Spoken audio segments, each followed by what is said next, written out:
Have you ever wondered what happened the day Scar introduced Mufasa to their parents? I mean, we all know the story of the Lion King, the epic tale of betrayal, family, and destiny. But what if the seeds of that tragedy were planted long before Simba was even a thought? What if we could go back, way back, to when Mufasa and Scar were just cubs, and witness the moment that might have set everything in motion? Today, we're diving deep into the Pride Lands past, imagining a scene that the movies never showed us. The sun is rising over Pride Rock, casting a golden glow on the savannah. Now, imagine two little cubs tumbling out of the den. Behind him, peeking out from behind Mufasa's sturdy legs, is a tiny, trembling hyena cub. The air on Pride Rock suddenly goes still. Ahadi's expression hardens, and Uru's gentle eyes widen in shock. A hyena. Here on Pride Rock. Let's rewind a bit. How did this even happen? Well, Taka, being the more adventurous and curious of the two, often wandered to the edges of the Pride Lands, the shadowy places his father warned him about. He wasn't looking for trouble. He was just bored. He felt overshadowed by Mufasa, the future king. While Mufasa was learning about the circle of life and how to pounce properly, Taka was exploring gorges and bone-filled elephant graveyards. It was there, near a dried-up waterhole, that he found the hyena cub, separated from its clan and crying. Taka, seeing a creature even more of an outcast than he felt, couldn't just leave it. He named him Shenzi. Yes, he brought him food and they became secret friends. But Taka knew he couldn't keep Shenzi a secret forever. He needed an ally. He needed his big brother. So, he took a huge risk and introduced Shenzi to Mufasa. Mufasa, initially wary, saw the genuine friendship between them. He saw how Taka, usually so reserved and cynical, lit up when he was with his new friend.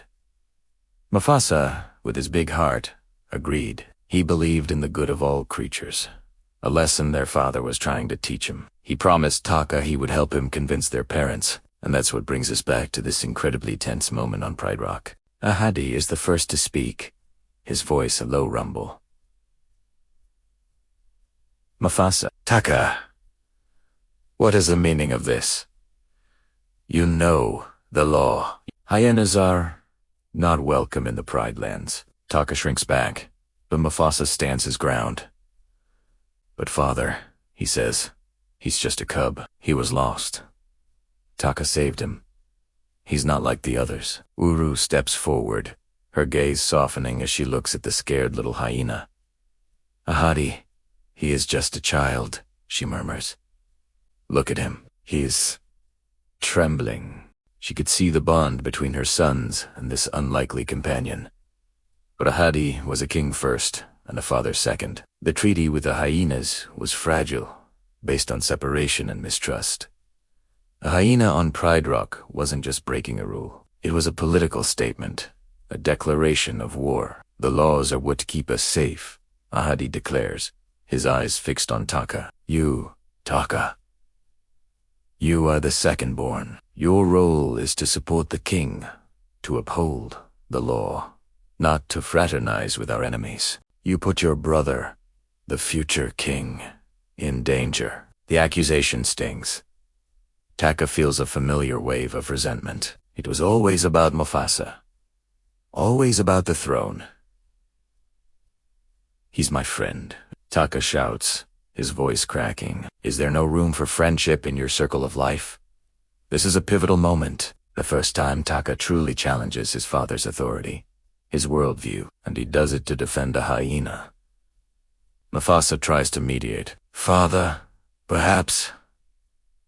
Taka is right.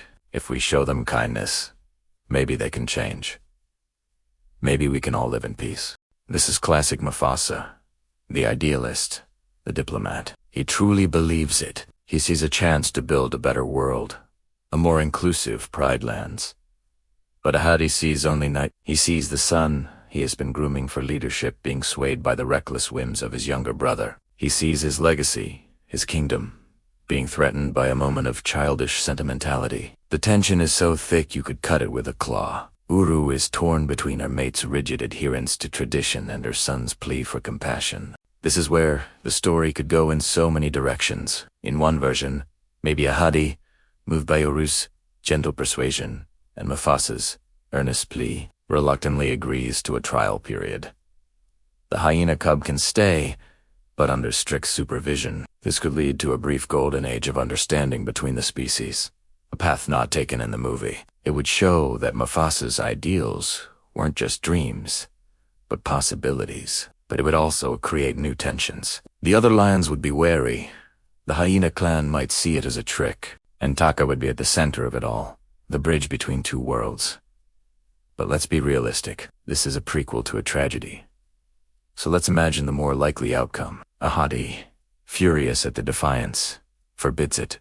He orders Taka to take the hyena back to the elephant graveyard and to never associate with him again. He punishes Taka, perhaps by confining him to the den or giving him extra menial duties, while Mufasa gets a stern lecture on his responsibilities as heir. Mufasa, being dutiful, would obey his father, even if his heart ached for his brother.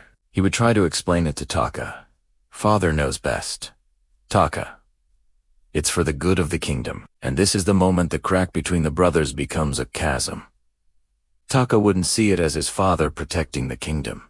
He would see it as his father choosing Mufasa over him again. He would see his one true friendship, the one thing that was his and not his brother's, being destroyed by the very loss Mufasa was destined to uphold. The rejection wouldn't just be from his father. It would feel like a betrayal from Mufasa too. Mufasa's well-intentioned words, "It's for the best," would sound like empty platitudes. Taka's heart, already prone to darkness, would harden. The name Taka, which means dirt or want, would start to feel more and more fitting. And the resentment towards his golden brother, the one who had everything, would fester. From that day forward, Taka would secretly continue his friendship with the hyenas. They were the only ones who understood him, who didn't judge him, who saw him not as the spare prince, but as a leader in his own right. The elephant graveyard would become his true home, his shadow kingdom. He would learn their ways, their grievances, their hatred for the lions. He would see that his father's laws weren't about safety, but about power. And he would start to think, if the world won't give me what I want, maybe I just need to take it. The scar he would later get would just be an outward sign of the wound that was inflicted on his spirit that day, the day his father and brother chose the crown over his heart. So, the next time you watch The Lion King and you see Scar's sneer, remember Taka? Remember the little cub who just wanted a friend, and who, in trying to build a bridge, ended up burning one instead. The story of Mufasa and Scar isn't just about a fight for a kingdom. It asks the tragic story of two brothers who were set on different paths from a very young age. And it all could have started with this one. Simple, heartbreaking day on Pride Rock. What do you think? Could things have gone differently? Let me know your theories in the comments below. Thanks for watching, and don't forget to like and subscribe for more dives into the stories you thought you knew.